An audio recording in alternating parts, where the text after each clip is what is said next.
Welcome, everybody, to the JJ and Pug Show. Today, it is March or April. Crap. It's April, dude. I can't even believe that. April 10th, man. We are a third of the way through this month already. You know what that means? It's getting pretty dang close to the NFL draft. Oh, it's coming up, It's coming up soon, man. I can't wait because I kind of want to be with you just until the fourth pick's over. Yeah. Oh, and then I'm going to be like, okay, Eric's either going to be good to go I'm gonna be a baller nerd. or he's just going to be completely mad. So I'll be so pissed if I hear that we traded that pick beforehand. I'm going to FaceTime you, or I'll FaceTime Chalet and just be like, hey, just put the camera on Eric and don't say nothing. Oh, gosh. I'm going to be so freaking mad. I'm not gonna lie, dude. If we trade that pick, it'll be, by the way, speaking of Terrell Suggs. Oh, yeah. Yeah, I saw what happened to that Perfect dude. timing. Yeah, Terrell Suggs just got arrested today. Did you see why? I didn't see why. Yeah, a road rage incident and I think it sounds like a misconduct involving weapons thing. So great. Probably pointed a gun, had a gun, threatened a gun is my assumption. Yeah. I do not know for sure, but it was a reckless driving thing. And in Scottsdale, of all places. Well, I mean, isn't that where he lives? Because I'm sure he doesn't live down in Chandler, right? Dude, most of those guys live in like Chandler, Gilbert, like the south side Yeah. stuff. So I don't know. I don't know why you'd want to live in Scottsdale. I mean, you're right next to things, but you're in Scottsdale with all the crap too. I'll be honest, I've never understood the allure of Scottsdale, but I don't do nightlife stuff. Dude, have you seen Scottsdale lately? Like, if you not at night, but I'm talking like if you drive through there during the day, the homeless population is out of control. Oh, dude, you know why? Because they got the most money to give people. Yeah, I was gonna say. And homeless people are. I mean, you got to give it to them. They're smart. They're moving where the money's at. But instead of getting a $5 bill in Phoenix, they're getting a $20 bill doing the same crap. Yeah. It's one of those things. It is hard to. I don't know what the solution to that is because one, we've talked about this before.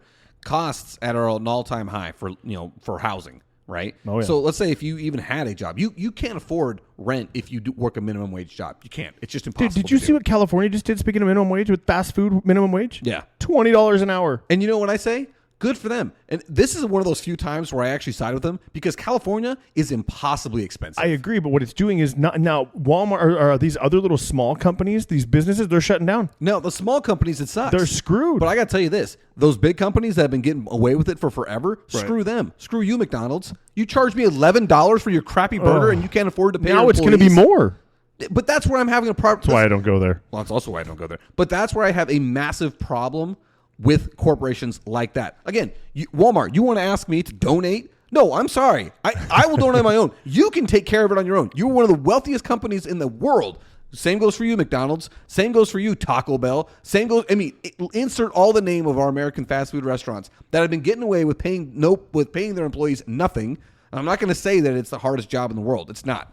But if you're going to be working a full-time job, you should be able to afford your rent. And in California, that's absolutely impossible. It's almost getting impossible here. It is getting impossible here. Like, and it's you have to because have all a that double crap from income. California is moving east. Like, really, if you're a family now, you have to have a double income. And and it just seems to be getting worse. They keep saying, oh, it's going to get better. Gas is jumping to $4.50 now, dude. or $4 something now. Like, it was $3. It was barely $3 the other, a couple weeks ago. $3.29. Isn't it crazy how quickly we were just straight into inflation and how much it's freaking hurting It us? just makes everybody mad because everybody feels it, right? Except for the 1% of the world, Yes. which are politicians and the Bill Gates people. Dude, but in fact, everybody's feeling it. Did you see that inflation for this last month? Oh gosh, I think it was. I actually held the notification from the Wall Street Journal on my phone, so I wouldn't forget to say it. Inflation rose to 3.5% last month, while underlying pricing pressures remained strong.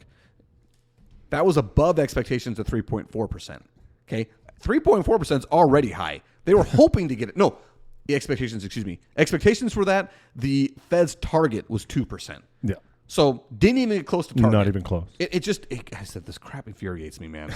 it just makes me so mad because a lot of it goes back to what we were saying. The people that feel it are us. Yeah. We're the ones that feel it. Middle class. And it's crazy. And imagine being on the cusp of middle class. You're too rich to be able to get any kind of benefit, Yep. but you're too poor to afford anything. That's a lot of the population right now. Mm-hmm. Like the double income families that are like, look, it's almost be cheaper if you just got divorced, pretended like you guys weren't married, had kids, and you're just like, all right, cool. Yep. Like the government's going to give me a ton of money. We talked about that a couple episodes, and it's true, dude. It's just becoming so hard.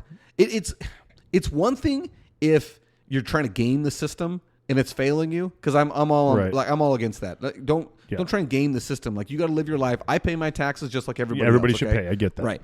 But if you're a person that's honestly trying and you're like, okay, again, go back to California, $20 an hour for a fast food worker. You work full time. You're only making just over $40,000 a year. Okay. Let's say you and your significant other are doing the same job. because maybe you're going to school, haven't found a better job, whatever your circumstances may be, you're only going to be making $80,000 a year. Yeah. Okay, you can't afford to live in California. You can't pay rent. You can't buy groceries. You certainly can't buy your fast food because of that right there. That combo meal is $12 there. Did you see that study that just came out with Arizona? Like the medium income, the income you need to be happy or comfortable as a single adult is like 100 and something thousand. If you're married with kids, it should be 200 and something thousand. Yeah. Like, I'm like, where? I fail. I fail. Yeah, dude, I fail. Like, I don't know how to do that. It's crazy. Like, how do you just like? I don't know what people do. Like, it just blows my mind. Like, and people are trying, and I feel like everybody's feeling it, and it's getting rough. And I mean, how do we fix it? Okay, voting matters, but it doesn't voting matter. What was that, the third overall pick for you right there? Yeah, seriously. Voting after Speaking of overall pick, you know what I just thought of we should do a draft with? Oh, yeah. Worst fast food joints. Oh, yeah. No. So I've actually been going back because of the audio issues we had on this last one. That just, again, I apologize to everybody. It sounded so bad. In fact, I'm going to pause it here in about 3 minutes, and we're going to replay just to make sure it doesn't sound like crap. But I went back and was saying, okay, what is it that I did on this set? Because I keep trying to think, okay, what did I do with the setup on this one, the setup on that, blah, blah, blah. And there's been a couple of times where I've gone back and just thought, oh, man, we need to follow up on that. Oh, we need to follow up on that. And one of the follow-ups was worst fast food joints. Worst or best, I guess it depends on how we can do one of each. Like best fast food, give me your draft of your best fast food and your worst and the worst. And I'm a pessimist, but I can tell you this right now, it is going to be impossible for me to find a good one. I hate fast food. You gotta but you gotta think it like you can't. Obviously, it's not your favorite, but if you're gonna pick one, like if you're gonna go somewhere, right, and like you're traveling, that's the best way to do it. Like travel, you're eating in the car because you're driving to Texas and you're not stopping at a diner every chance you get, right? Yeah, it's funny, I actually do. Well, not all of us. Some of us middle class people, Eric, can't do that. No, hey, man, that diner costs us as much as a super fast food place. It's true. I mean, oh gosh, it's the time. Don't get me started on this, dude. I'm just like, I'm struggling not to go. I want to give away some of my picks, actually. No, don't save it. I got to be prepared for it. But I mean, dude, it's just one of those things where we know we've jumped the shark. When you can't go and get like, Did you just say jump the shark? Yeah, jump the shark. You never heard of that? No. You've never heard that phrase? Jump the shark? Who the hell wants to do that, dude? So, it's a Happy Days reference. Oh. There's a Happy Days episode which the Fonz jumps over a shark. Like he's, I don't know, I can't remember exactly what he's doing. But he jumps over a shark, either he's skiing or something, and that's when everybody says, okay, that's when Happy Days lost it. Like, they were going way too far out there to try and, grasp at straws, right? Grasp at straws. And so that's when people say, jump the shark. You went way over that. You went way out there. So that's how I know we've jumped the shark. When if you want to go eat by yourself, okay, by yourself, you're not taking the family out, and you know it's going to cost you $20. It's out of control. Actually, it did the other day. Like, I just tried this new Thai food place in Phoenix. It's called Glybon, I think it's called. I saw it on Instagram. Yeah. Figure why not? Give it a shot. $18. Yeah. For pad Thai, which takes 17 cents to make. You know what I mean? Like, really, it's not that much. And it wasn't even that big a portion. I'm like, it was good. I will say it was good. But I'm like still hungry when I left. Dude. I'm like, I need more. By the time you tip, it's $23.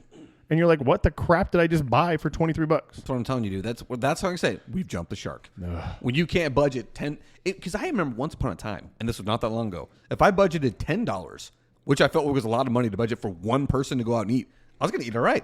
Now, that's not even an entree. Dude, it's the worst. Wait till your kids become adults. We've talked about this. I'm telling you, man. I don't even I didn't go out to eat a lot as a kid. My mom cooked a lot, or you didn't have the money to do it, right? Same. Now, I love to go out to eat. Like, Me too. I'm all about it. But my kids are spoiled now because of it, for sure. And they know it. They 100%. listen in. They know it 100%. because we want to go out. Well, I don't care. You got leftovers tonight. I don't know what to tell you, Dude, but I get asked that all the time. Well, can we order something? No, we've got because leftovers. you asked. No.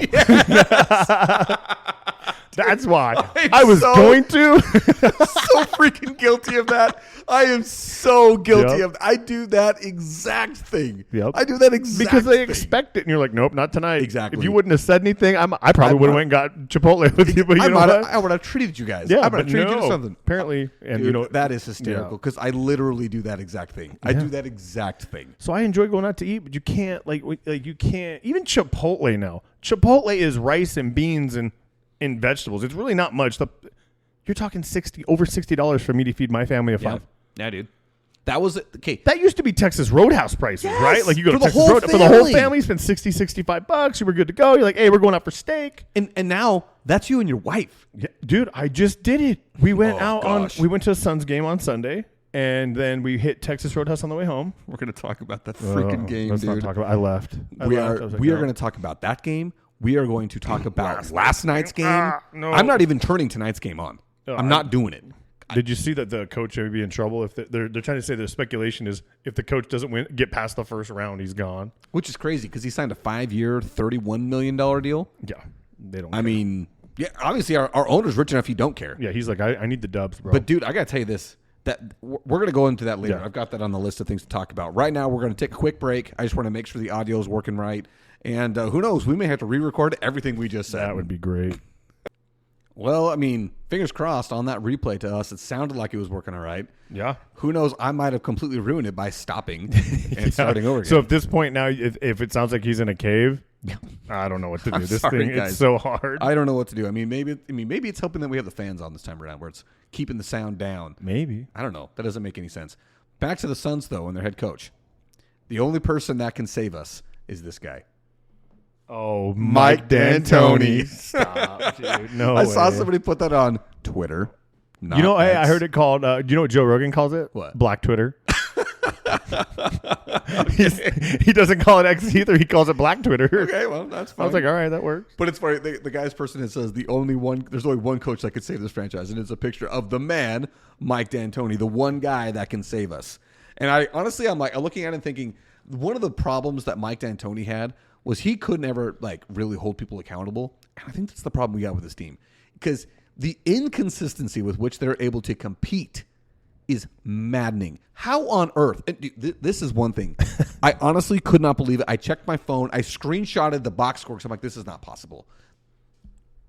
The Suns scored 10 points in the first quarter. A team with Kevin Durant, Bradley Beal, Devin Booker scored 10 points in the first quarter, while a James Harden less, Kawhi Leonard less Clippers team scored 37 points. Yeah, but they gotta come in. I mean, you gotta factor in that they can't all. The big three are the big three, but they're gonna have nights where they start slow or something. That's why the team's gonna struggle. Is we all know if you're gonna make it into the playoffs, your bench has got to be somewhat deep.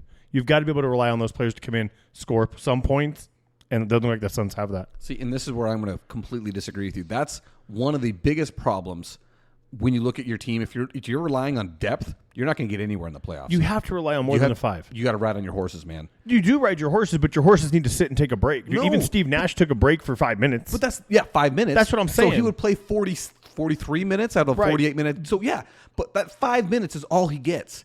You can't.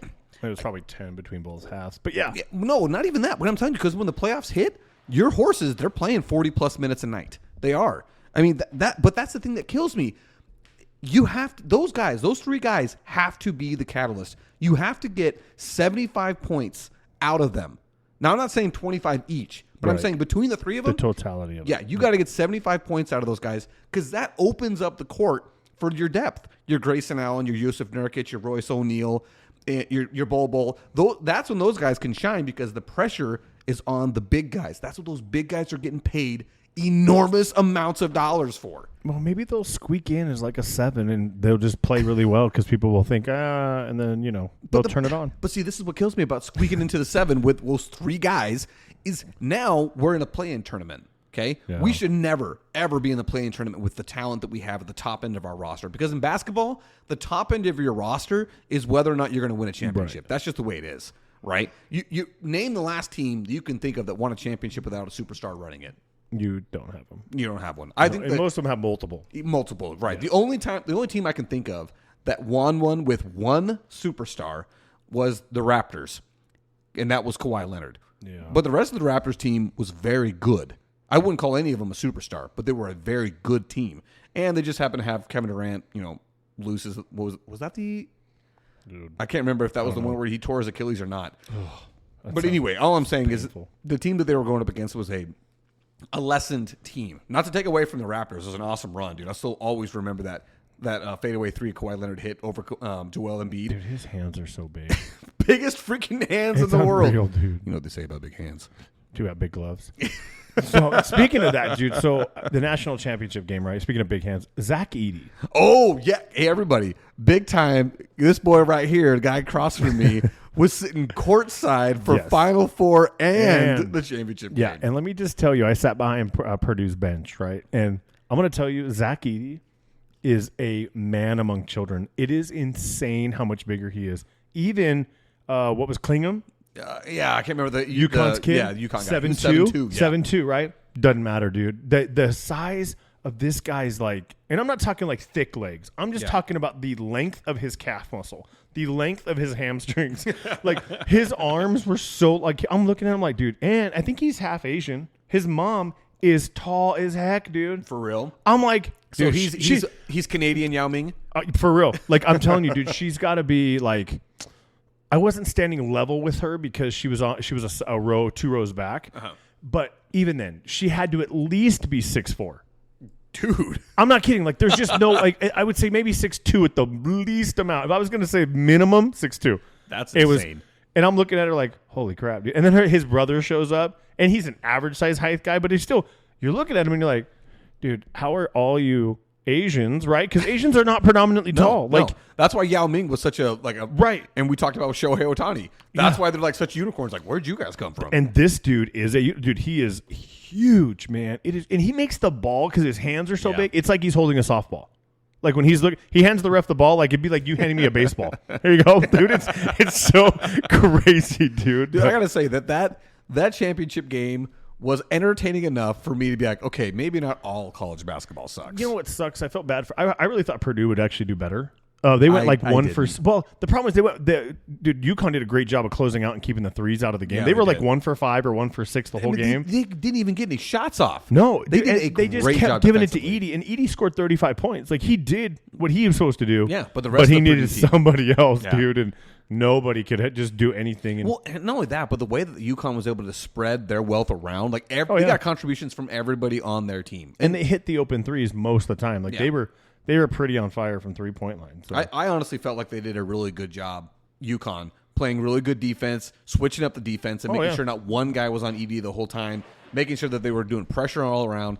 Like it was a good game for me to watch. I honestly felt like it was a fun one. Like I didn't watch it and be like, oh my gosh, these guys are just throwing rocks at a rim. Like no, I thought it was a good game. It was well played. And it was one of those things where also it's like, for Zach Edey, what else was he going to do? He did all that he could to make it happen, and he really couldn't do anything else. Like when you watch, so I watched him play with NC State, right? And their big dude, Burns Jr. DJ Burns? Yeah, DJ Burns, right? Yeah.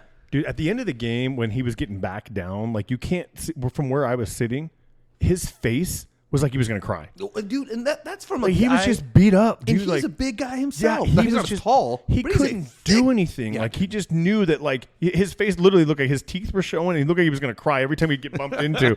And I felt for him. I'm like, dude, I can't even imagine, because I think he's probably 6'8", 6'10", maybe. I think they listed him at 6'9", but they listed him at like 290. So I mean, he's a thick dude. But this guy's 5 inches taller than you at the 5 position. Like that's insane. That really is. And you're 6'9". Dude, no. He's 7 inches taller than you, dude. Inches, yeah, dude, that's you're crazy. I was listening to the PTI, pardon the interruption. Oh, I saw that guy, by the way. Oh, really? Tony Kornheiser or Michael Wilbon? Wilbon. I like Michael Wilbon. He's kind of walks with a hunch. Like it's kind of weird. Yeah. Apparently he's kind of tall. Like he was normal height, like tall. Like I guess he was a little shorter than I am, but he was like weirdly hunched, like his neck hunched forward. I'm like, I mean, he's old. He's like in his 70s. Yeah, he's not a young man. But I mean, it's one of those things where like you see people on TV and you're always like, oh, that must be a short guy, and then you're like, no, actually, he's kind of tall, but you only see him next to really tall guys. people. And yeah. So he's like Stephen A. Smith. You think Stephen A. is a small guy? Stephen A. is like 6'3". You know what's funny is Hamilton for the Pistons. back in the day. He walked past me, and he's I'm like 6'7". I'm like, wow, he's actually a lot taller than I thought he would be, because he didn't look that big. Because he was thin. He was and skinny. I couldn't. Dude, I'm looking at him. I could not figure out who it was, and I finally heard somebody say who as they walked by. And I was like, oh, it's because he's not wearing the goggles. Yeah, bro. Like, he doesn't have the mask. Yeah, It's the mask. Yeah, whatever. I'm like, it just looked different. You know, that's Devin Booker's favorite player. Oh, really? That's what we No, always said. His favorite player was Rip Hamilton. Yeah. It was one of those ones where like you had to have grown up in Michigan for that to be your favorite player. Oh, I'm Because sure. outside of Michigan, who the crap knows who Rip Hamilton is? Detroit Pistons. Yeah, again, we only know him as the guy with the mask. Yeah. That's the mask guy from the 90s. He might as well be the Phantom of the Opera. Did you get that? Okay, I just want to make sure you got that one because you didn't know Les Miserables, but you know Phantom of the Opera. Phantom of the Opera, I do know. All right, so okay, there's unfortunately there's a lot of really sad headlines going on in Arizona sports right now. I mean, a lot of them, and it's one of those things where it's like I feel like every single time a new headline came up, it was just another gut punch. Okay, one, we already talked about this. Former Arizona State NFL star Terrell Suggs arrested for disorderly conduct and intimidating. These are just notes from. This is the headlines from ArizonaSports.com. Okay, next one. Coyotes Utah group have talked about relocating NHL franchise from Arizona. So goodbye, Coyotes. They're pretty much gone. Okay. Really? Because what happened with like I saw something that said that Scottsdale said it was like not feasible. Oh, I've got what thoughts they on that did. guy. What they did. I don't know what they were asking or what wasn't feasible. Okay, so we'll get into that, but there's a couple other headlines I want to talk about here. Suns superfan Mr. Orange. Oh, I saw that. Yeah. Arrested for alleged child sex crimes. Listen, I hate when I understand why they put the word alleged in a lot of things. Allegedly murdered somebody because you never know. Innocent you don't till proven allegedly guilty. have child pornography on your phone, or on your thing. They don't allegedly have anything, dude. Like you either got it or you don't. The only reason the HSI or FBI or whatever is busting down your door and taking you for child pornoraphy, it's because it's not because it's alleged. It's because you have it. They've got the data. Yeah, they know. But we do live in a society. I know. Innocent until proven guilty. It's so that's true, why I get say it. alleged. Yes, alleged. I just hate it. 100%. Okay, and the next one, Diamond. Oh no. Here we go. Oh, that I gotta go back a couple of one here. And Suns continue to show fractures and embarrassing loss to the Clippers, which we've already talked about. We beat that. That was one of the most disgusting losses of all time, and that's coming off of a was it a 5-game losing streak, 6-game losing streak with the Diamondbacks, 2 ugly losses to the Yankees, 3 ugly losses to the those losses to the Braves are so bad, and then another terrible loss to the freaking Rockies. Like it was just like blow after blow after blow after blow. And honestly, to the point where I'm like, dude, we can't have nice things here. And then, of course, there's all the talk about the Cardinals trading the 4th world pick. I'm like, you know what? Screw it all. Hate this place. Turn off SportsCenter at this point, dude. Hate you all. Hate this place. Okay, so back to the Coyotes. This has me so angry. I read both articles about the Scottsdale mayor, David Ortega. As you can see in the notes here. Screw you, David Ortega. That's my note right there. The mayor of Scottsdale. Okay. His first thing was he keeps calling the chance or the hopes of the Coyotes have to build on that state auction land that's in Phoenix, not Scottsdale. It's in Phoenix, but it borders Scottsdale. Okay. So keep that in mind. It is not in Scottsdale. It simply borders it. This would be in a Phoenix project. It's going to have to deal with Phoenix planners, Phoenix water rights, Phoenix power. That's all the city of Phoenix, not the city of Scottsdale. Now, typically, because it borders, there's going to have to be some cooperation, right? And there's going to have to be some planning between the two. But it's not Scottsdale's yes or no. They don't get to say yes or no to this. Okay? Really? Yeah. I see the way it read was like he said no. Okay. That's what drives me nuts. He keeps calling it a fantasy, quote unquote, fantasy hockey project. And I just want to think, dude, how arrogant do you have to be, David Ortega, to think that you, who again, this is not in your jurisdiction, you get to say yes or no to this. The only thing that he gets to say is that the Coyotes cannot take the water rights from Scottsdale to build their project. That's it. Okay? Now, if he says no, all that simply does is make the project more expensive for the Coyotes group. I still can't get out of my brain how awful this has been for the Coyotes since they left the West Valley, since they left Westgate. Now, obviously, when they were at Westgate, they had their own problems. That was under a different ownership group. It was a bad deal there. Since they left, they got shot down in Tempe. Again, the owner was going to pay for the whole thing. Yeah, for a landfill. A landfill. Yeah. He was going to do that. The remediation was going to be paid for. He was going to pay for all of that.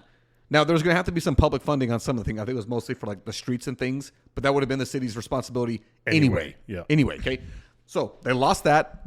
Tempe says no, which that one bugged me so much because, dude, if it would have gone to Tempe, that would have been perfect location for me. Well, I think you'd have a lot more East Side people going. Way more. Okay, so now this spot up here is off the 101. I think it's on Scottsdale Road area in that red. I think I can't remember exactly what it's called. Not important to me because I don't frequent Scottsdale. We talked about it earlier with Terrell Suggs. But it was going to be, and again, a supposedly really nice location. The state carved it out, opened it up for auction. The Coyotes have committed to winning the auction. Okay. Scottsdale says, you can't do this. It's a fantasy project. We're not giving you our water rights. And then I read the article today. It's because the reason why this guy feels this way is he was not consulted. How arrogant do you have to be to say something so stupid as, you didn't consult me, so therefore I'm going to go out and say no. Okay. On that note, right, on that premise right there, how about the fact that what just happened in Arizona with the law, right, the abortion law? We won't get into the politics. It is what it is. Yeah. What my problem is you're an elected official, an attorney general, says, I don't care what the vote or what the law says, I'm not going to charge it. Who are you to say no to that? It's the law. That's what makes me so angry. It's like you don't have discretion with charging murder and stuff. You can't just, you know what, I'm going to let you go for that one. No, your job is to uphold the law, is to charge the law. Why are you saying, you don't get to say no? Can you imagine if you told your boss, right, and in your case it may be a little different, right, but say, hey, no, I'm not going to do that today. I'm not going to do that anymore. Okay, cool. Find another job. Even though it's literally my job. Literally, your job is the attorney general is to charge criminal things, and you're like, I will not charge this. Cool. You need to find a new job. How do we let that happen, dude? I will say this. This has been the mayor. The same thing. How's the mayor? Like, you're an elected official. You don't get to say no. No. My thing about this is I understand his position. He's supposed to be showing leadership, but does he not know the fan base for the Coyotes is Scottsdale? Oh, really? The fan base for the Coyotes is in Scottsdale. East Valley, Scottsdale. Because guess what? Hockey's an expensive sport, right? Costs a lot of money. Who's got a lot of money? East Side and Scottsdale. East Side and Scottsdale. There's a lot of money up there in Scottsdale area. So this is one of those things where I'm like, dude, what you should have been doing is saying, hey, you know what? Coyotes, reach out to us. Let's see what we can do to make this a cooperative agreement. Like, how do we come together and make this a good idea? And you can't say that Scottsdale's not going to benefit from the type of stuff, the people, right? the traffic coming through there, the out of towners. Apparently, that was one of his big problems. You can't do this. That's going to increase the traffic, bro. That's going to happen. It's going to happen anyway. Yes. Okay. Listen. Let's say the Coyotes don't win this auction. They don't win the bid. Somebody else comes in. Let's say name any massive developer that lives inside of the Phoenix area says, nope, we're going to turn that into a bunch of condos. Oh, no, we're going to turn that into a housing project. Guess what happens? Traffic. Yeah, it's irrelevant. It's the stupidest asinine belief. And again, we're talking about the guy, Alex Morello, the owner, wants to pay for it.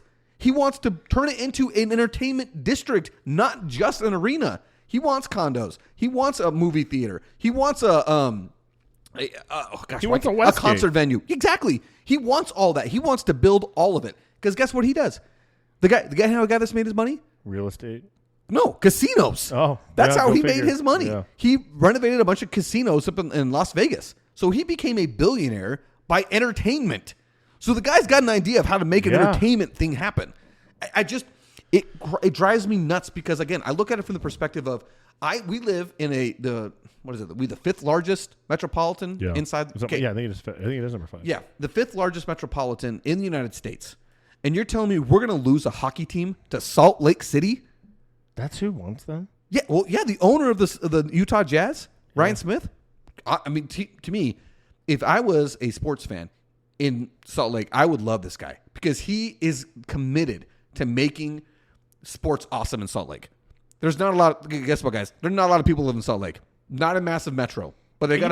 It was a lot smaller than I thought. When I flew into there and I drove around, I'm like, I just expected it to be bigger. Yeah, because there's not a lot there. Because they got the mountains to the east and they got the lake to the west. There's not a lot to do. Yeah. Right? So it's up and down the mountain. That's it. And it's just one of those things that drives me nuts where, like, they got this billionaire up there who's saying, yeah, we'll take the Coyotes, bring them up here. We're going to be getting a new arena anyway. A couple reasons why. One, the Jazz are going to get a new arena because I think their arena is like 30 years old, something like that. Okay?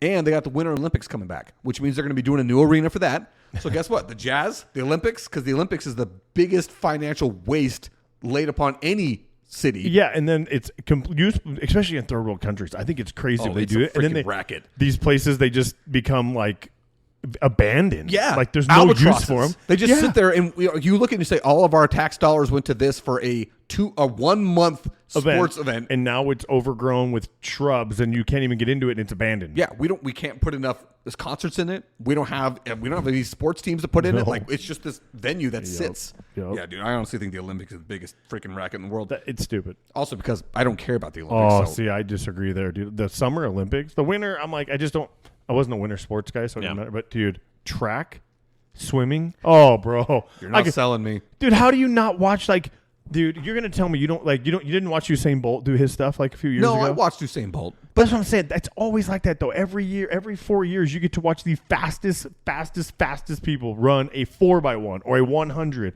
Or when you have a guy running a 400 meter in under 50 seconds, you're like, yeah, I mean, what is going on? I gotta say this. That's one of those things. I don't gotta watch it. I can read it. Like I don't gotta watch it. It's exciting. Oh, dude. And I you know just what? don't care. For me, it represents our country. It's the only thing we do every get on 4 board years with that. that's like, hey, look, we are all united as one. Like, we want the guy or the girl from USA to win. Yeah.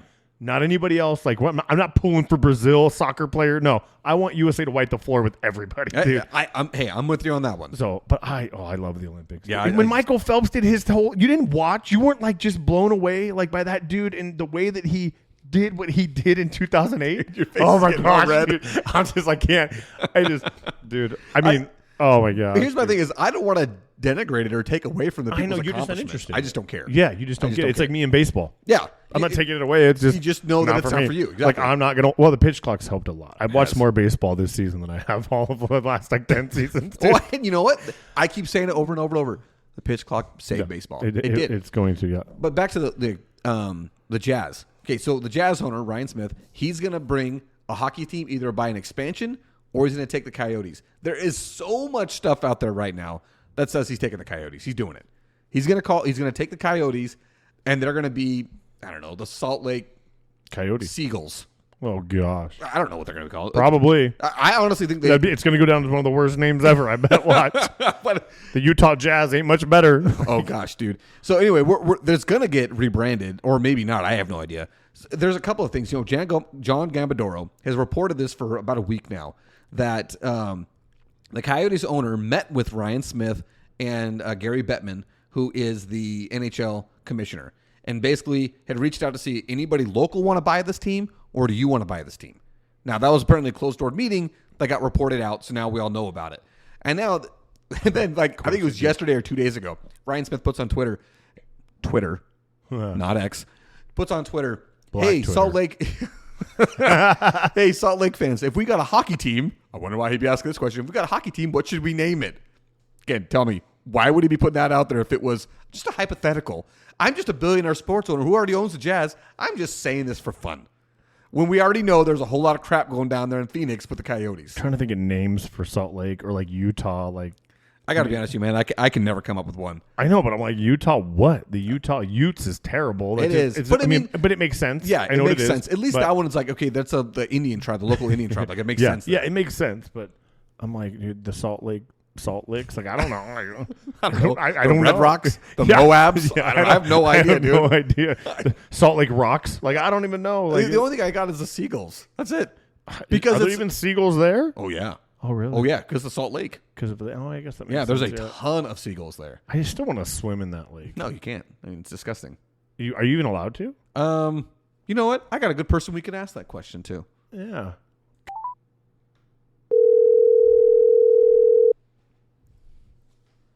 He did warn me he may not answer. It's all right.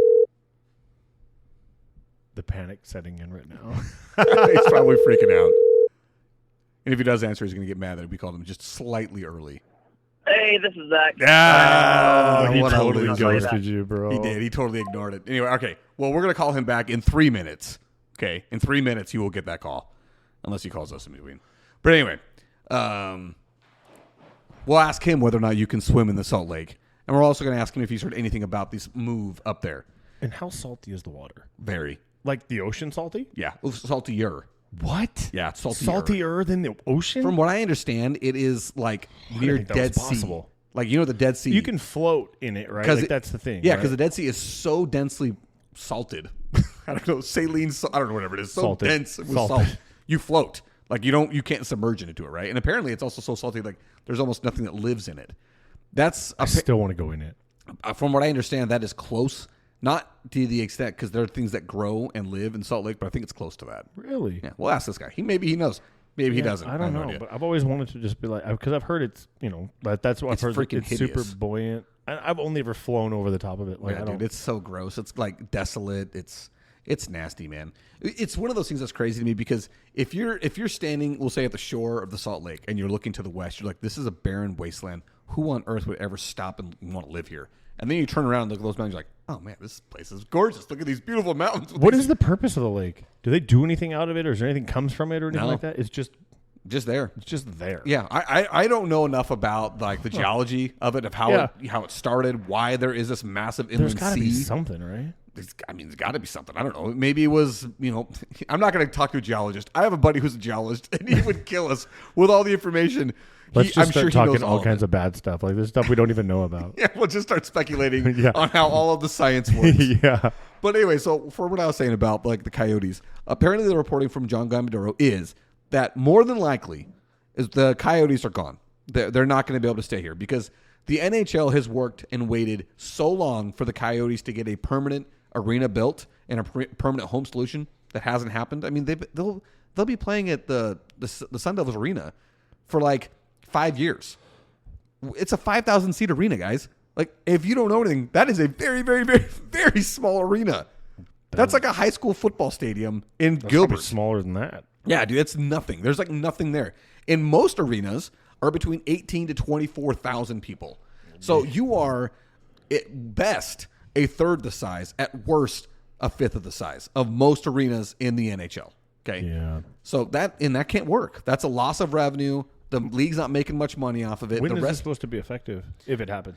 So in fact, there's been a lot of talk on 98.7 FM that this might be the last couple of home games the Coyotes ever play in Arizona. I was going to say, shoot, I better go to a game. Yeah. I've never been to one. I've been to one. You better go. And I'll tell you this right, it won't live up to the hype.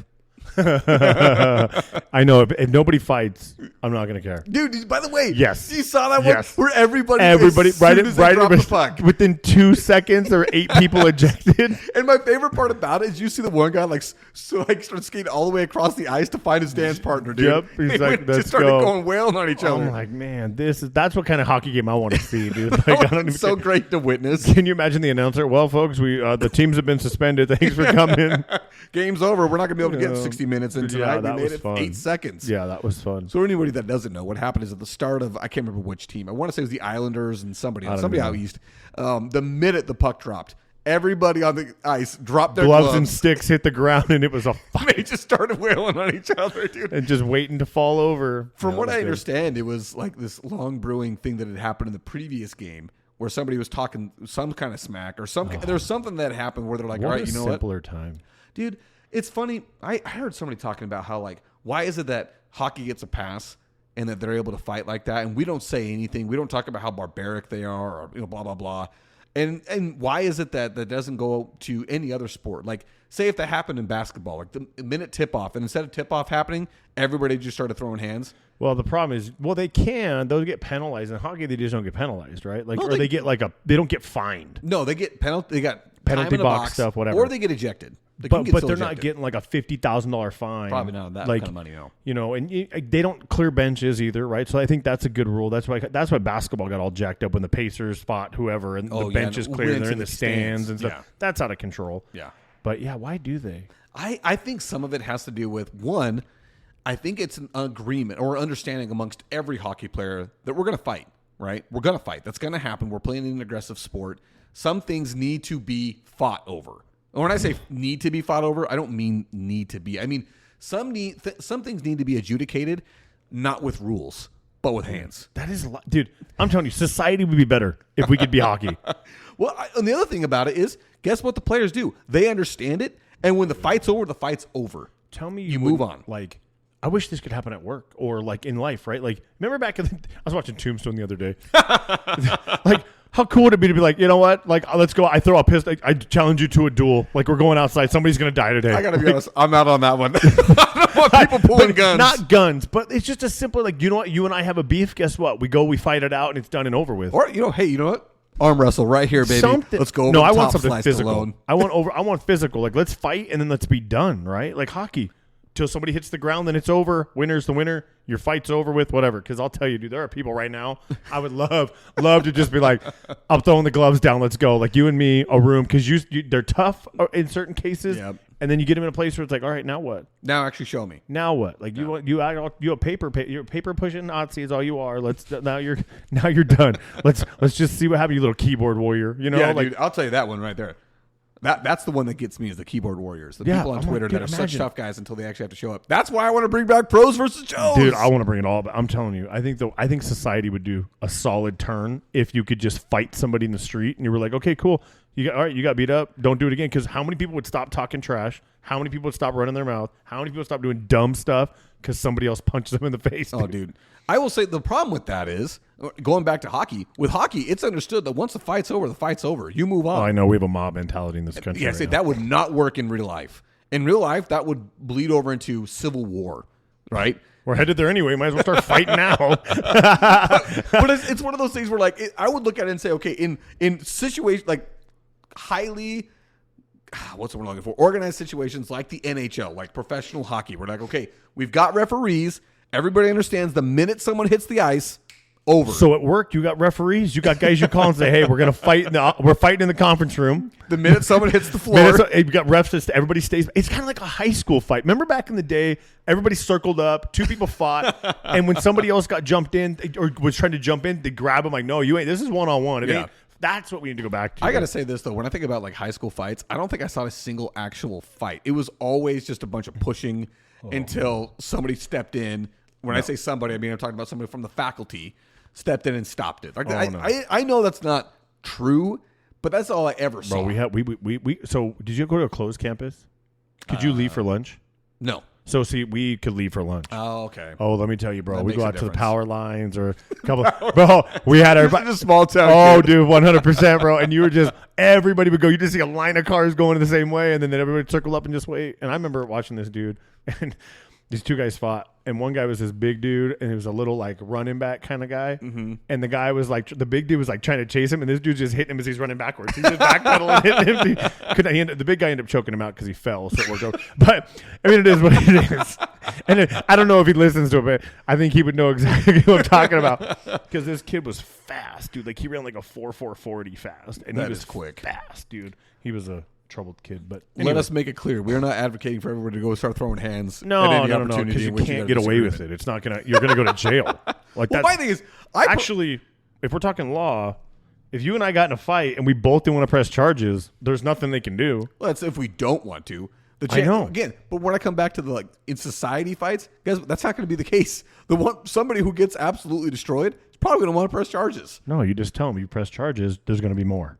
And guess what happens? You know that goes. You I know it the doesn't road work. that Yeah, goes I know, down. I know. It's nothing you can do. That's why we're not advocating for this because it doesn't work. It This does ain't not work. Tombstone. This ain't Right, high school fight. We can't do it anymore. But in professional sports, I do feel like I don't know why it's different with basketball. Maybe the reason why it's different in hockey is because you're used to seeing those guys bloody, and not even from punches, but from just the game. I just think, like you said, I think it's just a culture. Yeah. Like they just grow up in it. Like you're fighting from the age of 7 when you get your first pair of skates on to whatever. You just know that, hey, look, we're just gonna go. You know what I mean? Yeah, probably. Because I mean, I think about it with football. You get that out of the way because you can get that out of the way by getting a running head start and just plowing somebody over, and it's legal. Well, and quite honestly, when you see people fighting in football and one guy's wearing a helmet and the other guy's throwing punches, I'm like, Punches and a are helmet. you dumb? That's the dumbest thing Like, anybody could do. It's just so instinctive to throw a punch, and I get it, but you're like, dude, he literally has a thing protecting his head from Yes. being hit You just by a punched body. the face mask. Your hand hurts, and he didn't feel it. Yeah. Like, you're just dumb. Well, what'd you do? Punch his shoulder pads? I mean, like, yeah. I know. Like, dude, these guys, you're fully padded up to your body's ready to accept an assault from another full-grown man, and you're going to punch him? Maybe that's why it's different, because hockey and football, you're covered in pads. You're used to seeing these guys go at each other at full speed anyway.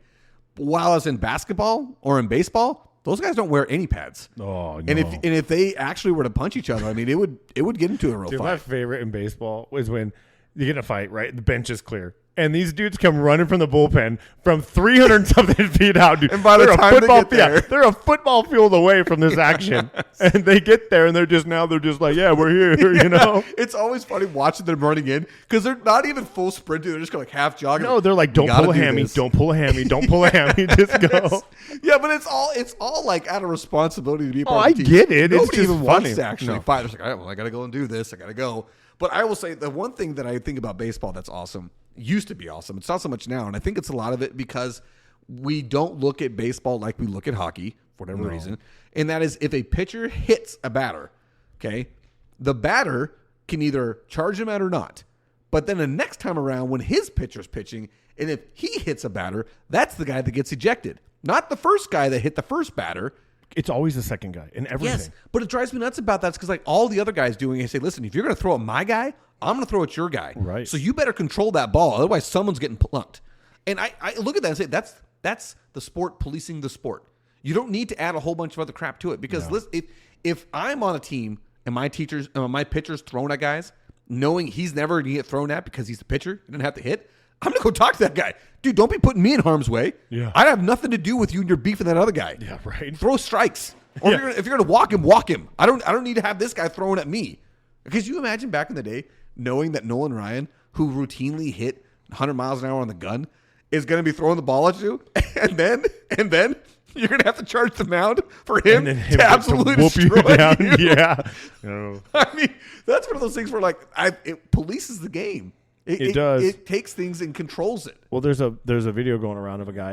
I don't know the player's name, but when he's running to first base, he tries to knock the ball out of the glover's hand. Right. His I next saw time that up to just bat, recently. he gets just stuck right in like he the deserved it. elbow. Right, but that's. I mean, hey, buddy, you're gonna play dirty. We're gonna play dirty. Yeah. Like the pitcher just said, okay, that's your warning. Like, Yeah. It's 100%. He deserved it, and he was low too. Like he didn't take it. He didn't go for a headshot. He He just got him right in the butt, right in, like, between the butt and the back. And that still had to sting dude. just a smidge. Oh, absolutely. I'm sure he's got a. But he should have been a man and just walked it off and stared at him and like just tried not to cry. But instead he went down all like you showed the picture, he won. Yeah. Like you got to take it like a rhino, right? And just walk away. Like a rhino. You know what I mean? Just like look over and just walk away, knowing inside you're crying every bit, but you don't want to give him the satisfaction of winning. That's what I would try to do. But see, to me, I also look at that and say that's a prime example of that is the game policing the game because that dude deserved it.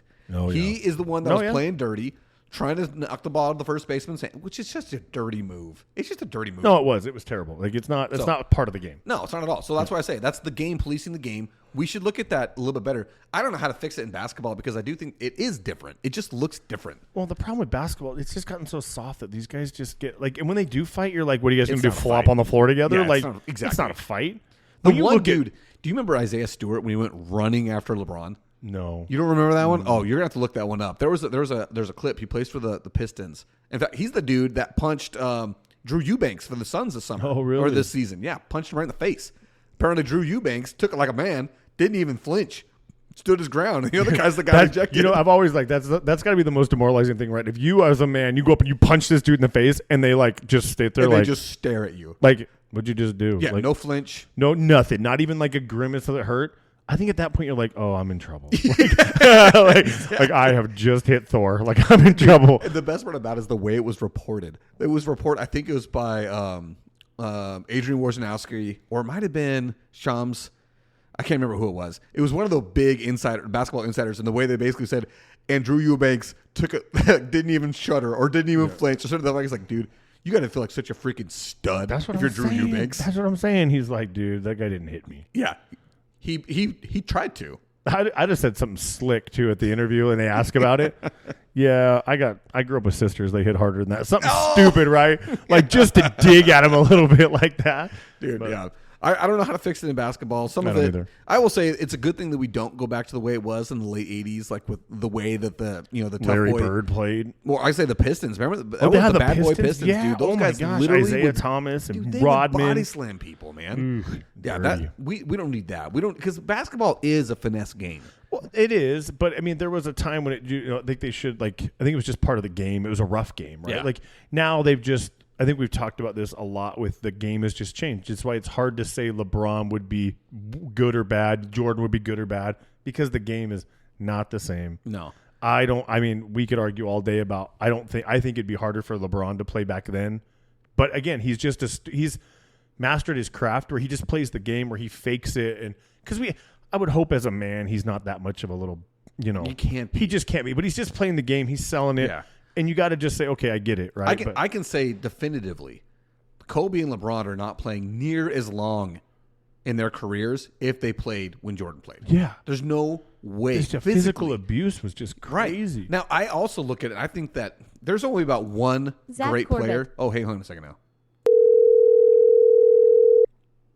All right, so I think we should get him this time. Yo, yo, yo. Okay, dude. A couple questions for you. First off, Are you going to tell who it is at least? Are we just not going to? Are we not going to go into that part? You know who it Right is. into me. well, that was what I say. I was going to say, first of all, would you like to tell everybody who you are? Yes, sir. So my name is Zach Corbett. I'm a native-born Utah up here. I know Eric from, we go years back, many years back. Many years back, and not only that, but strangely, when we met, we did not know this, but we are very distantly related as well. Yeah, I don't even know distantly. Like our grandpas are cousins. Is that distantly? I That think live that's together? distant.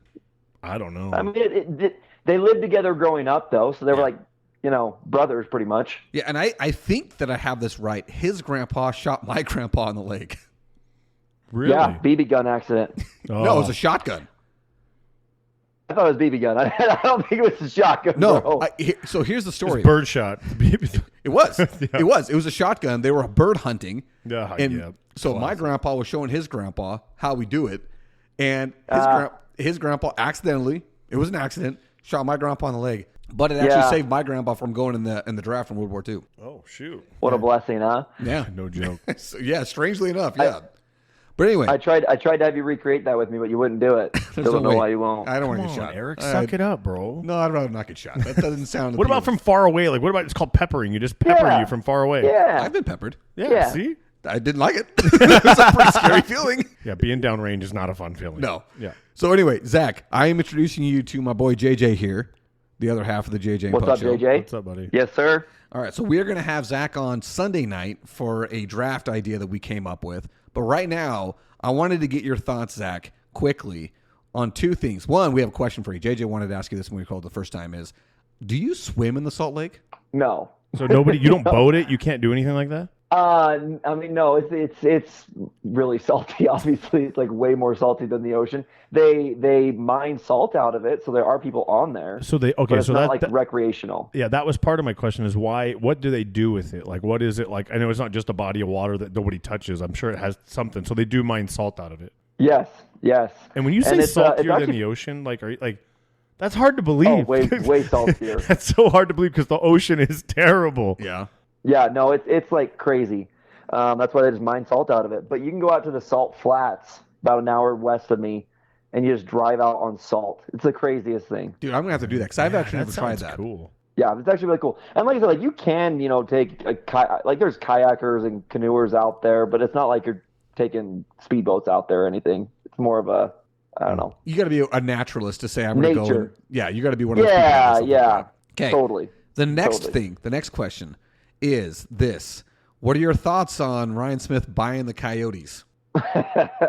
I mean, do I think it's possible, or like, what do you mean? Like, would I like it, or when you say what are my thoughts, you just want me to go on all of them? Well, and the reason why I'm asking this question is, and I didn't know if you've not heard anything about this, dude. It's not officially announced. No, it's a possibility, but I didn't know it's like actually happening because he also was going to buy the A's, and that didn't happen because now they're going to Vegas, and he's a lofty, ambitious fella that thinks he can buy everything. Well, Which he has the money to buy when you're everything. a billionaire, that's one of the Yeah, benefits. yeah.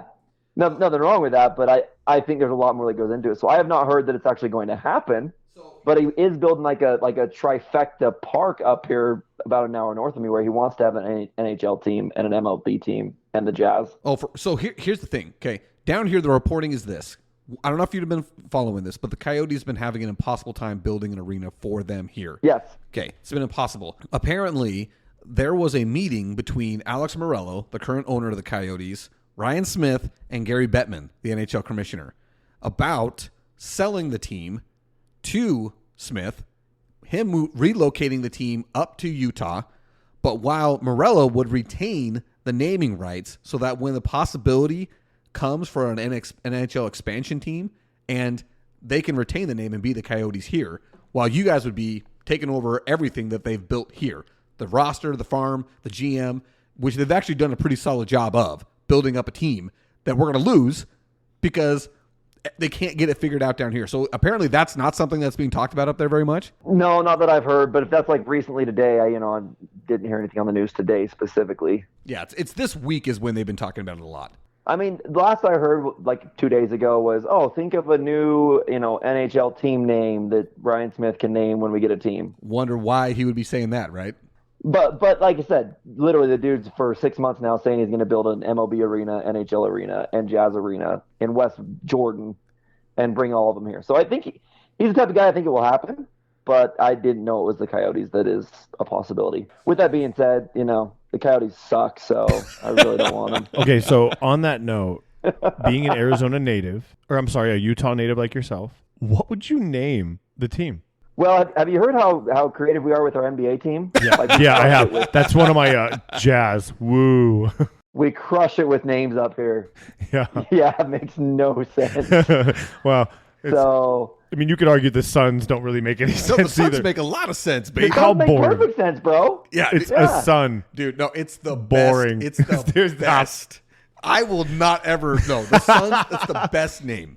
All right, it's better than the Jazz. I will say that. I think we're gonna go with either the Salt Warriors or the Seagulls. Those are my two. Told you the my Seagulls. two. I gotta say, both totally suck though. I like they're Salt horrible. Warriors better. They're horrible. It sounds We're terrible. not gonna come up with a good name. Not what we do. because the rugby team is the Warriors, the Salt Lake City Warriors, That's- and it's one of those That's things why where I threw the Salt Warriors in there. The salt portion's important. that's so lame.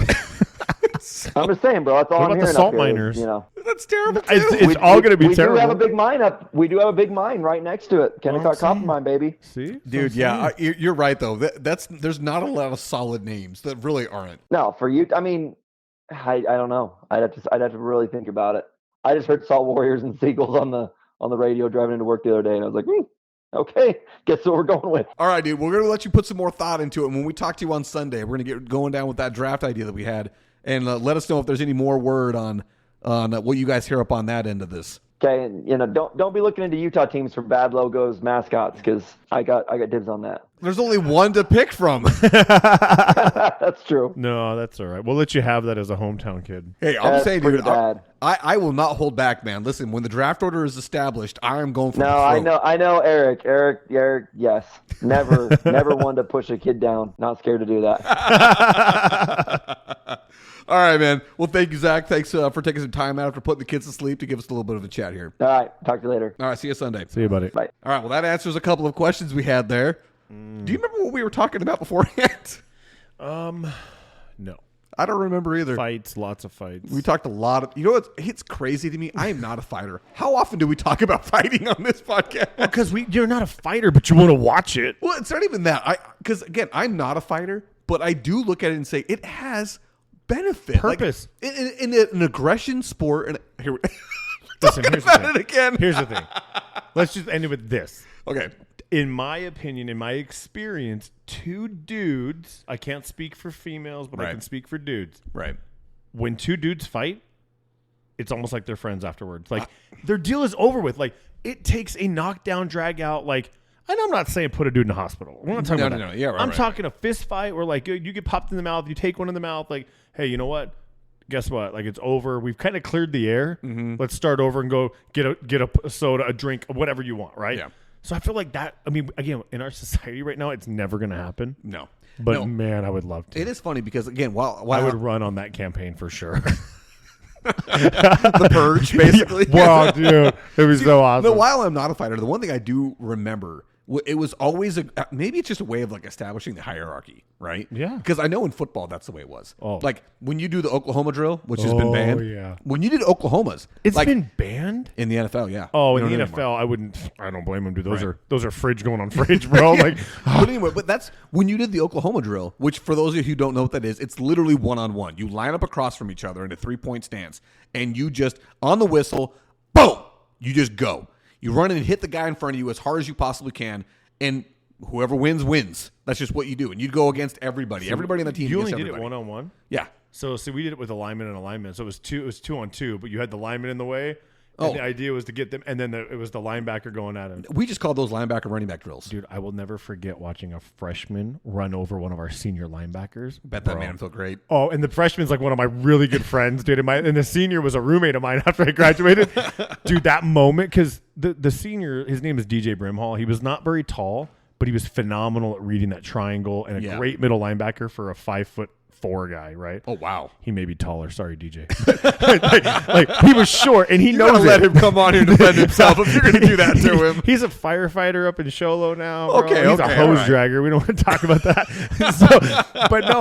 But when you see a freshman run him over, it was in that drill. You're like, oh shoot, because like you said, that's how you set that hierarchy, bro. It. And the freshman running back took out the senior linebacker, dude. Yeah. It was like, okay, let's see what we got here. Like, this is good. See, I remember my first experience of it was when I was in again, we're talking Maybe about he was a sophomore. The worst, my didn't live up to high was junior high. I freaking hated every second of it. There was one moment in which I didn't. And it was when it was 8th grade. I'm on the football team. I had got downgraded. One of the reasons why I freaking hated junior high. Everything freaking sucked.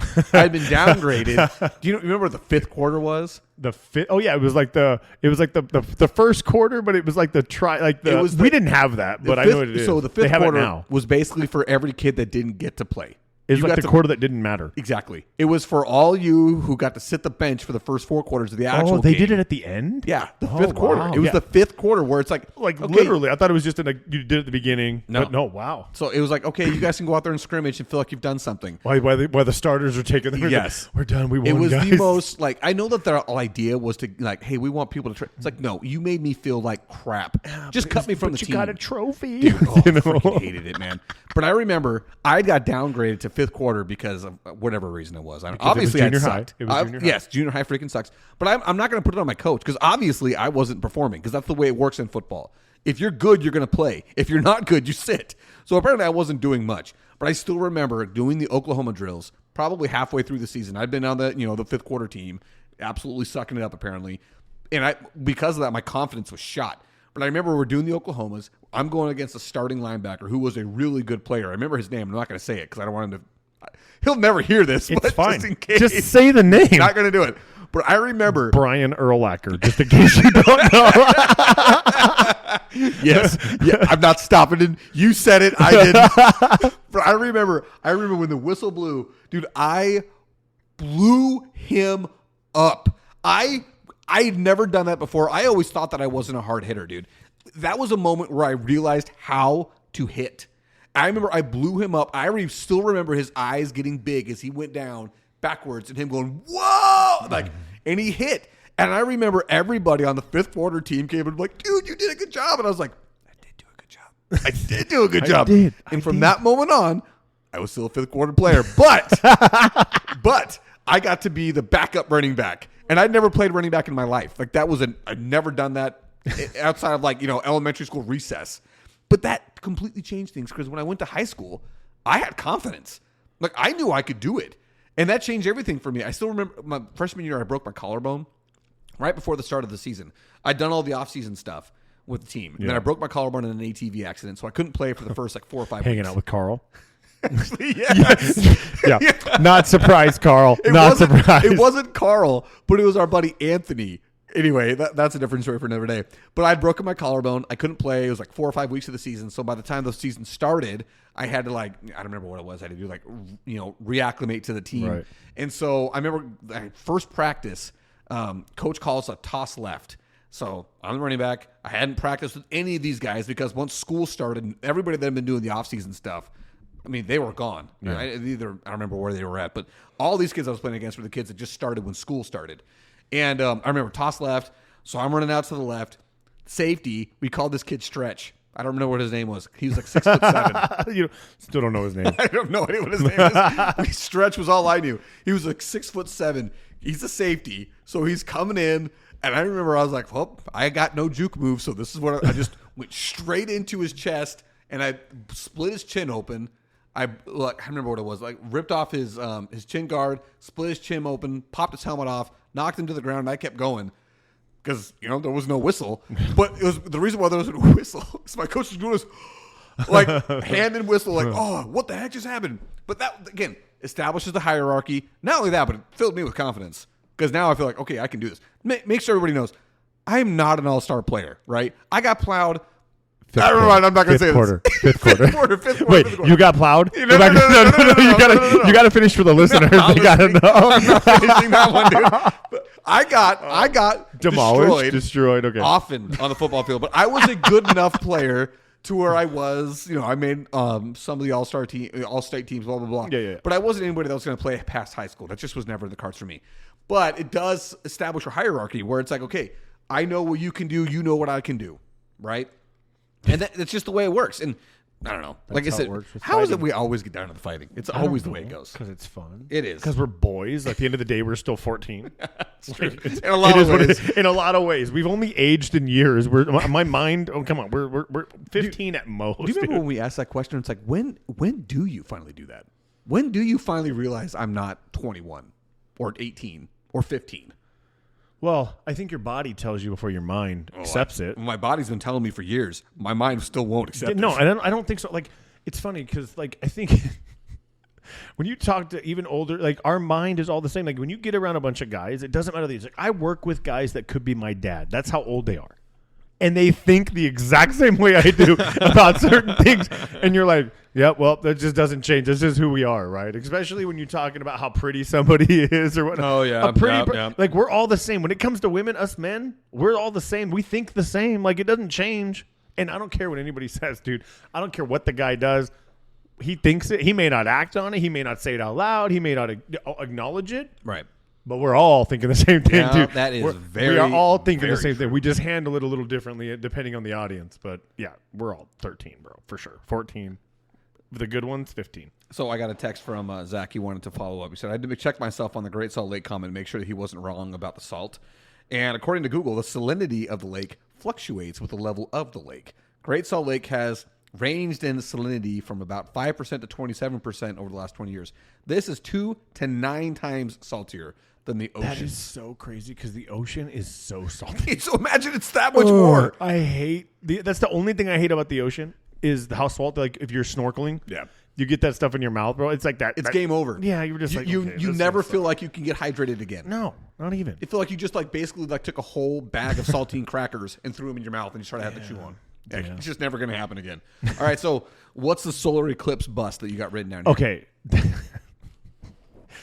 I sent you videos about what everybody was expecting to happen during the solar eclipse, right? Yeah. They had the National Guard troops called.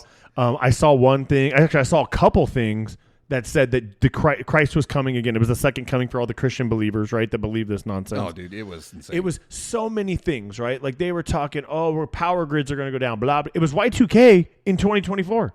Like, that's what it was. They thought it was going to be crazy. Yes. Nothing didn't live up to the hype. In fact, listen, I thought the solar eclipse was going to be at 12:20. Well, the best part of it was at 11:20. Dude, I didn't even know what happened. Like, I walked outside, and I was like, oh, crap. I told Lex, I was like, oh, crap, because she had hurt her ankle Sunday in a game. So I let her stay home, and I took her to urgent care. And so we're sitting, I'm like, oh, let's go look at the solar eclipse. And I go outside, I'm looking up, and I'm like, I don't think I'm supposed to be looking directly at this thing right now. I'm like, I feel like this is not good because I don't see. All right, Donald Trump. Listen, in my mind, I think I knew that we wouldn't be able to see it, but at that moment, I'm like, I felt like it should be dark out here. Like the moon is passing in front of the sun. Like there should be a shade. Yeah. No, there was nothing. Like it was, I guess. And if you follow science and you remember, you poke a hole in a piece of paper, you put the paper up, blah, blah, blah, blah, blah, right? Yeah, well, I didn't do that. And then I started using my phone. I'm like, just with my phone, I was hiding in the shade, trying to get, and I'm like, dude, did we miss it? I'm like, I just didn't, I don't know. And then I'm waiting for Christ to come. I'm looking around. I'm like, all right.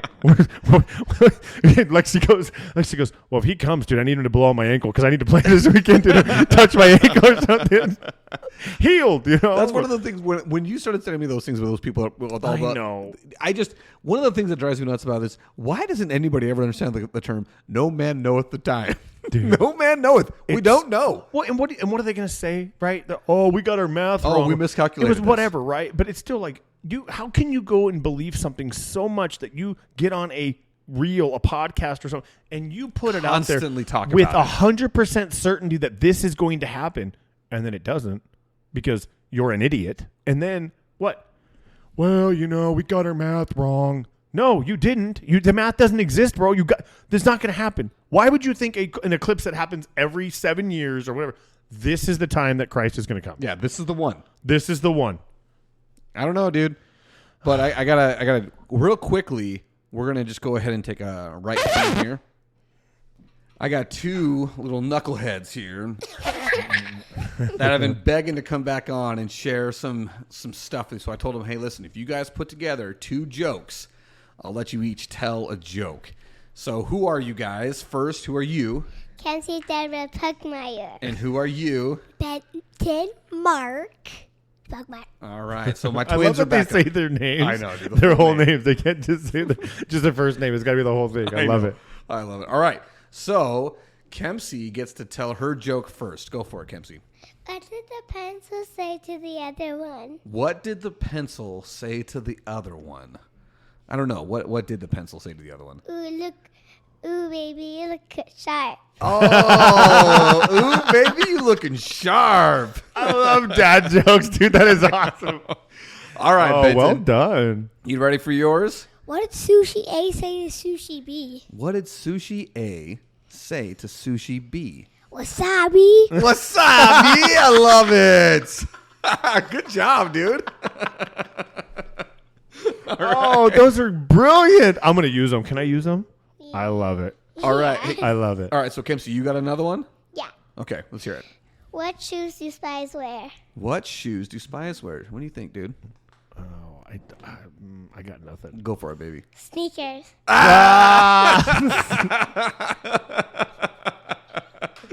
Well played. Well played. Well done. Good delivery, too. All right, Benson, you got one more? What do you call a fake noodle? What do you call a fake noodle, Fake Jason? noodle? Yeah, what do you call a fake? noodle. Impasta. Seriously, love Now it. listen, we have not heard these jokes at all. This is straight raw. These are good. I like this, and these are actual jokes I haven't heard before. Dude, I love this. I love these things, man. So you guys did a good job. You got anything else you want to say? That sounds like a big no. Put this on. Oh yeah, Oh, yeah, we're gonna play You're it. gonna be on there for sure. Let's go. Yeah. I gotta say, Benton specifically has been asking to come on the podcast probably every other day since the first time. Dad. Constantly. All right, guys. Well, you did a real good job. So everybody, we are going to take one quick more break, and then we're going to finish this one up. One quick more break. That's what I said. Not. Hey, listen. No. It's late. Holy crap! I'm such an idiot. Sometimes I hear Don't myself. edit that out. Please. I'm Just not. Leave I'm the not. the more quick one break. Yeah, Whatever you said, dude. I I'm don't just even leaving know. it. That Just was- leave it. Oh my gosh, man! Sometimes when I hear myself when I talk, I'm like, what? What was I even thinking about It's that, okay. dude? I think that's what draws people to this. Hopefully, because It's people in Australia listen to this because we're just raw. Like, it doesn't- these guys are dumb, but I'm gonna listen anyway. All right. Well, real quick, we're gonna wrap this on up here. One thing I wanted to say, I was listening again when I told you I was listening back to some of the other episodes that we'd done just to make sure that I figured out my audio. Dude, you got to go back and listen to our takes on Justin Fields. Oh my gosh, we were so wrong, Dude. We were so freaking wrong. Both of us were like, no, the Bears should absolutely keep him. Should absolutely Because that's a smart thing to do. Well, I will say this: like, it was one of those things where I'm like, okay, maybe you keep him, maybe you don't. I was kind of on the fence about it. I was so wrong about what I thought the compensation coming back to the Bears would be for trading Justin Fields. Is it bad that I can't remember where he went? He went to the Steelers. Oh, yeah, that's as right. a backup to With Russell Wilson. Wilson. That's yeah, right, as a dude. backup to Broncos to country, this guy. let's ride. That's right. Oh, I hate that. You had to say it. Dang it, dude. Dang it. Dude, oh my gosh. I just that was such a bad take. And one of the things about recording your takes and recording your opinions is sometimes you're going to be totally wrong.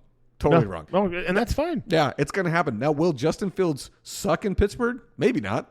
Maybe If he he will. gets to play, Yeah, who knows? who knows? I just look at it and think I didn't think that he was going to be a guy that got traded for a conditional 6th round pick. And a guy that's going to be and you get traded to a team that's going to bench you. Yeah, you're going to be the backup. Like, he hasn't played bad. Like, I don't. You're going to be Broncos backup to this country, guy. let's ride. Stop. Hey, Seattle. No, That's you to back up to that guy. Dude, I still have these sound things ready to go, dude. That guy's such a freaking weirdo. All right. Well, at this point, at this moment in time right now, the Suns are currently losing again to the Los Angeles Clippers. Again, the Los Angeles Clippers who are playing without Kawhi Leonard and without James Harden. It is, I can't stand this team, bro. They are so infuriating. Now, we're only down 3 points with 7 minutes to go in the fourth. So it's not a foregone conclusion. It's not. It's not like we're getting blown up like we did last night. Yeah. On a back-to-back. It's one of those things where it's just like, dude, the Bones Highland is the guy right now. He's got 37 points. I don't even know who that is. Exactly. That's my point. That's who we're losing. Let me read you the list here. PJ Tucker, who doesn't want to be in Los Angeles, is playing right now. Another guy, Amir Coffey. Do you know who Amir Coffey is? Nope. Point proven. Mason Plumlee. Did you know he was still in the league? Plumlee. He used to play for us, right? No. Or is this the other one? No, there's a Plumlee that played for us. Who was that? I don't think he was a center. Well, yeah, they're brothers. I don't think we ever had a Plumlee that played for the Suns. We absolutely did. Well, if we did, you prove me wrong. Again, Bones Highland, 37 points. Never knew. Terrence Mann. How about this guy, Brandon Boston? You know who Brandon Boston is? No. 21 points, dude. I'm telling you, it is so annoying. And to see that, right now, our big three's basically shooting 50% from the field right now, basically. And then got 19 points from Kevin Durant, 30 from Devin Booker, 24 from Bradley Beal, and then nadas. Miles Plumlee. We had Miles Plumlee played for us? Mm-hmm. Oh, yeah, I don't remember that at all. Was that during the dark days? It was during the Rona. I'm just kidding. It probably was. Was it during the time that we... he played for Phoenix in 2013, 2014. Oh, season. That's what I remember. That was the dark days, man. That was when we were just absolutely awful.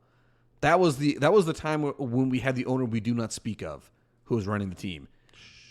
We do not speak of that man. It's a terrible dude. All right, man. Well, did you have any grievances you wanted to air? The tradition of Festivus begins with the airing of grievances.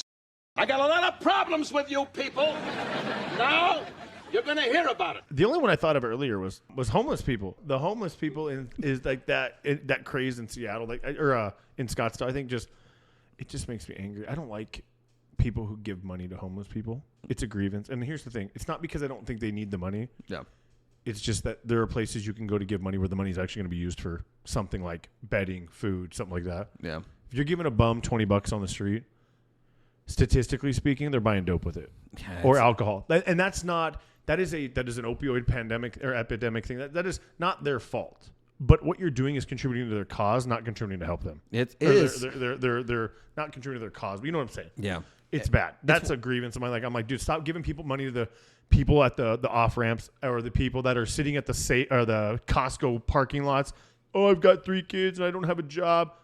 The government helps people. Yeah. So when they say they don't have the money, they're full of crap. All they're doing is avoiding taxes by taking your money.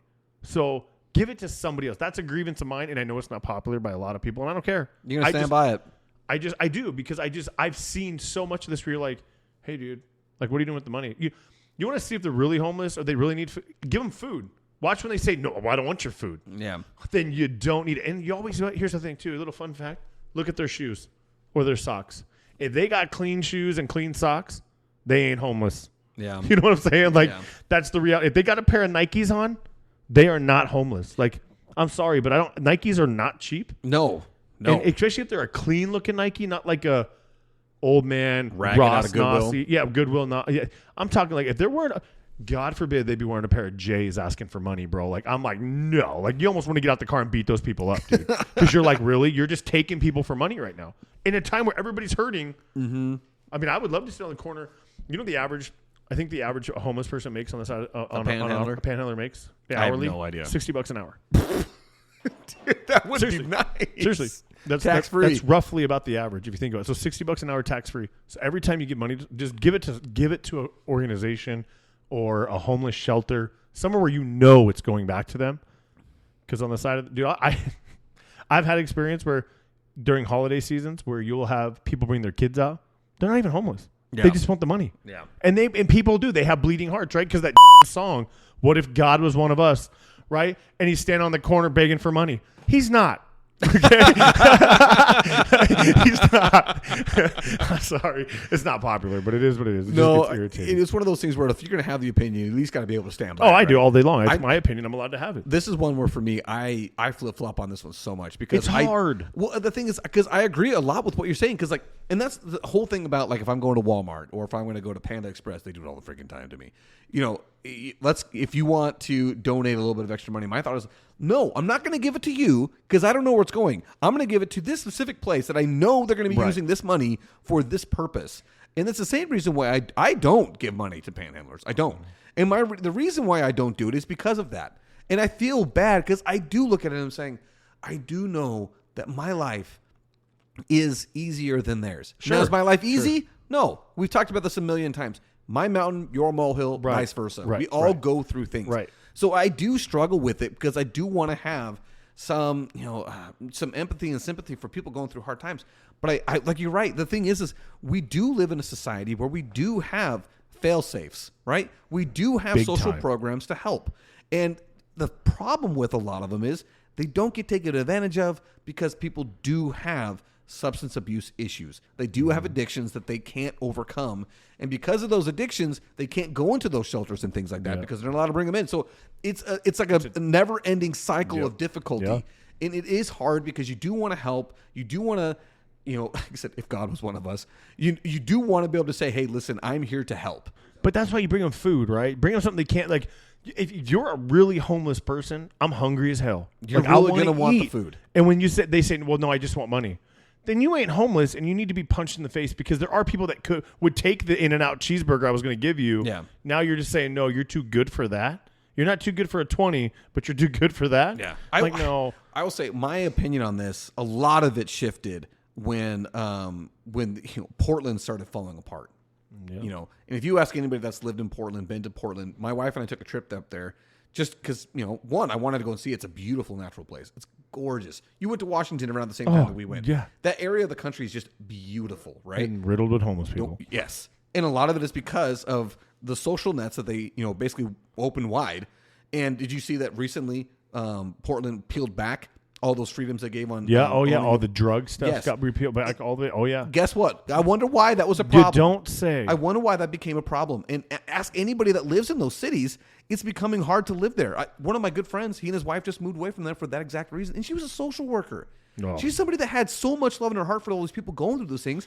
But it became one of those things where we can't live here anymore. They loved it. They loved Portland. They loved the setting. They loved the weather. They loved the beauty. They loved so much about it. But it did become where it's like, we can't stay here.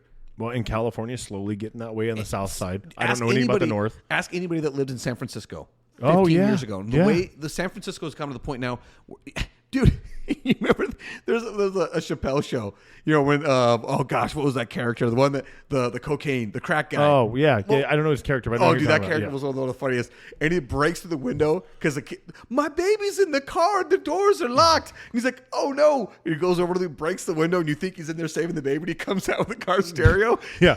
He's like, people still do steal car stereos, and he runs away. That's happening in San Francisco. Dude. Car burglaries are out of control. Well, like you've got businesses that they're locked up at night. They can't even be open past a certain point. Or you've got homeless people that are literally taking a crap on the sidewalk right in front of people. and just keep on walking. Or pulling out their junk and doing things in front of, and just because they're homeless. Suddenly, you that ever- just gives a pass. It shouldn't be a pass because dude, I've got 3 daughters. If I'm walking down the street and somebody pulls out his junk and starts doing some stuff like I've seen on a video of happen, you know what you do? See, this is unpopular and it's not going to be liked. But listen, you ever touch a hot stove? What happens? You get burned. You get burned. If you punch that homeless dude in the face for doing what he's doing, he's probably not going to do it again in front of people, right? But there's no repercussions. And that's not a metaphor. It's a metaphor, but you could take it serious. But there's no punishment for them doing what they're doing. So they're going to keep doing it. Right. And California's like, not only going to keep doing it, we're going to pay you all kinds of crap to keep doing it too, because we're going to let you live off the government. Yeah, See, and again, that's where it comes to where it's a difficult thing for me because, you want to be able to say, hey, we can wanna help help. this. Yeah. Because we talked about how often have we talked about how expensive everything is now. Right. You can understand why somebody would lose their rent, Yeah. lose their Oh, home. yeah. Oh, You absolutely. can understand why that would happen, but it is one of the things where we just have to, I don't know what the solution is. I don't know what it is. I don't either. And the one part that I feel really bad for, but I also feel like there's a safety net for them are veterans. You see veterans that are homeless and they're begging for money, and I'm like, dude, I feel like you have the help, but why aren't you getting it? Because most veterans that are disabled or something, right? They've got some disability check coming in. They've got stuff going on, but a lot of them are addicted to opiates or something like that. Yeah. And that's it's terrible. See, that's the thing that's where I have a hard time like solidifying my take on it, because I do look at it and say that how many of them are addicted to opioids? How many of them had a good job or a good life and then got sucked down that wormhole and just couldn't pull themselves out because of the power of addiction? How many of those veterans are coming back with some PTSD that was right? They just stuff that we'll never understand. I'll never understand it, and I don't want to understand it in the sense that I don't ever want to experience it. Not that I don't want to have empathy for it, because I do. Yeah. But those are the things where it's like, how do we fix it? Because it's a hard question to ask, and it's an impossible answer. Because if we had the answer, we wouldn't have the problem. Well, it's funny. My wife and I were just talking about this on the way to work today about how we have a homeless problem out of control, but we'll send $60 billion to Ukraine.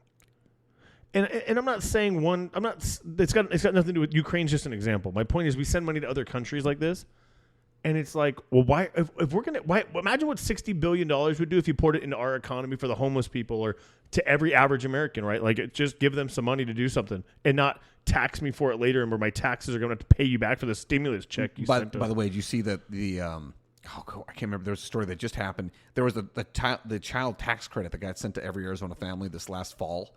I don't remember what it was. I might have gotten it. I don't remember. I remember getting a letter in the mail saying I was going to get it. I don't remember if I got it or not. But apparently, that's going to be taxed by the federal government. Of course. Stupid. It doesn't matter. But your point is well taken in the sense that, like, we put so much emphasis on helping. Now, Ukraine's probably an extreme example because, they are being There's taxed. stuff going on. But how much money do we send around the entire world that we don't know about when we have so many issues inside the country? Now, I am not an isolationist. I am a person that says we have the means, we should help. I get that. But I also can say we also should probably stick to our own business at times, because we stick our nose into a lot of things that cause a lot of problems. Oh, my gosh. And especially the problems that we see later on down the road. That's why when I say, like, the importance of history, it's like, how many times have we looked at what we've done in the past? We continue to do those things, and every single time we did them, it totally blew up in our face. Well, and I feel like we're like Rome. We're like the empire, and it's just a matter of time before we crumble. Yeah, but that's also true of history. Yeah, that's what I'm saying, because history shows you that. And we are, the U.S. is an empire. Yeah, we are. And, like, how much more can we go before we start? I mean, we're already cracking. I think most people would agree with that. I mean, internally. Yeah.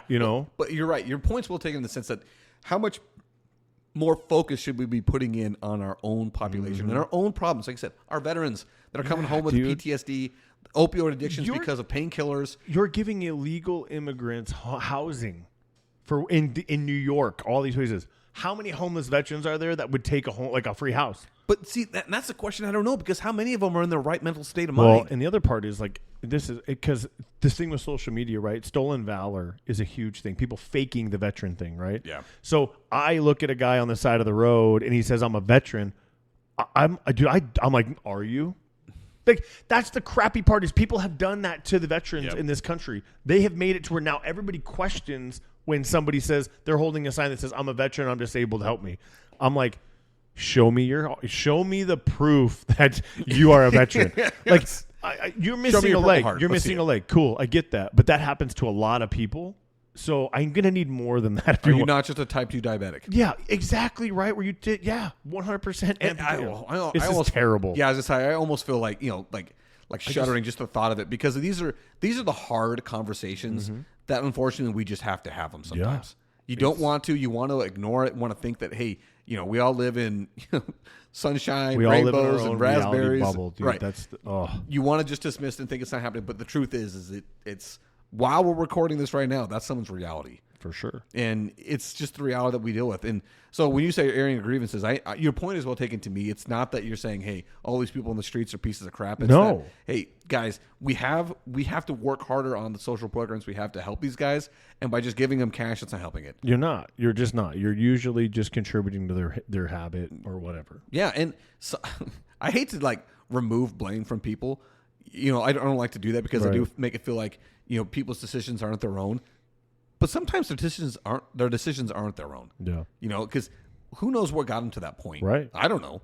So you're right. My only grievance is I've already aired them. It was with the freaking Scottsdale mayor. Yeah. And dude, it's gonna feel like crap to me to go from a four major professional sports city in the 5th largest metro in the country to a 3 sport town. There's not very many 4 sport towns in the country, right? Well, we're a 4 sport. The Mercury are here. Don't do this to me. That's another one. You did this to me before. Okay, we'll leave it alone. But I mean, it's going to suck. And I look at it from the new owner's perspective. Now, obviously, I don't know him, but I do know that since he's got here, he's tried real hard to find a permanent solution. And he's made, dude, that Tempe deal still freaking pisses me off. It's never going to, it'll always be a thorn. Yeah, well, anyway. All right, well, guys, we're going to come back on Sunday night. We have a couple of fun segments we're going to do. I actually going to make sure I'm going to pit you and Schley against each other in another boy band lyric. Yes. But I think I've got a way around. The new way. Yeah, not just the you go, you go, you. I think I got a way around the rights. Right. So we can actually do it instead of me just reading a poem to you guys. Yeah, make it a little easier. It might make it a little bit more fun. So we'll see. I'll see if I can get that taken care of. Well, I'm not going to promise it, but we'll tease that maybe one day we'll be able to do that. Well, and just to touch again, we do have merchandise for anybody. We have shirts. If you hit me up on Messenger, on Facebook, Instagram, TikTok, whatever it is you follow us on, you want a shirt, we got shirts. They're $20. Just help us support the cause. They got a QR code on the back. They're actually really comfortable shirts, believe it or not. They're very nice. In fact, as we're doing this, JJ is recording in his shirt. I am recording in this shirt, and I'm picking up 3 more for people. So I appreciate the support. I've gotten a lot of support with it. But again, for anybody listening, we will ship it to you. It doesn't matter where you are. I will say this: $20 for the shirt if we can give it to you. $25 if we got to. There we go. Okay, and that's fair. That's fair. I don't know. I feel like I could package it in an envelope and make it go. 2 stamps. Yeah, put 2 stamps on this one. 2 stamps. They'll be fine. It's the postal service, bro. Right. But either way, yes, we have it. So if you guys are interested, just let us know. And I don't care if you're in Albuquerque or you're in Massachusetts, wherever, Illinois, Adelaide, South Australia. We will then probably card charge you $30, but we'll get it to you. Hey, you know what? I'll tell you. We said it before. If that person reaches out, we'd I will actually give ship you to a shirt, man. Absolutely, that would be freaking. That rad. would be cool. So. We are also toying with other merchandise ideas. So if you've had interest in other items, said reach out to us. Tell us what those items are. We haven't been able to finalize them exactly just yet because, dude, our logo's so freaking dope. It's got so many colors. It's hard to get it to work on many other things. But we're trying. We're working on it. Yeah. It's coming. So we appreciate the support. Yeah, absolutely. All right. Well, all you cheese bags out there, stay fresh. I'm like fat kids in dodgeball. We're out.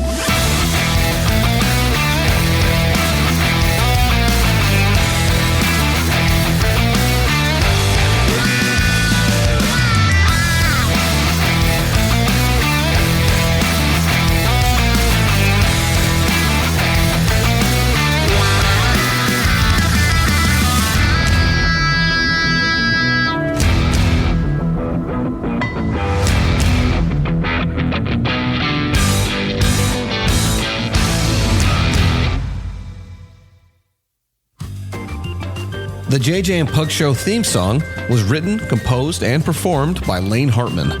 Special thanks to Highland Communities for all the support given to our show. You can find the JJ and Pug Show podcast wherever you do listen to podcasts. Look us up on Facebook, Instagram, and TikTok. Remember to share the show with your friends and family and subscribe wherever you do listen. If you're able to, please feel free to support us by sending a donation to us by going to ko-fi.com/the JJ and Pug Show. That is ko-fi.com/the JJ and Pug Show. Again, thank you so much, everybody, for all the support, whether that is by simply listening, whether that is sharing it with a friend, or giving us that sweet, sweet cash. We truly appreciate it all. Thank you so much.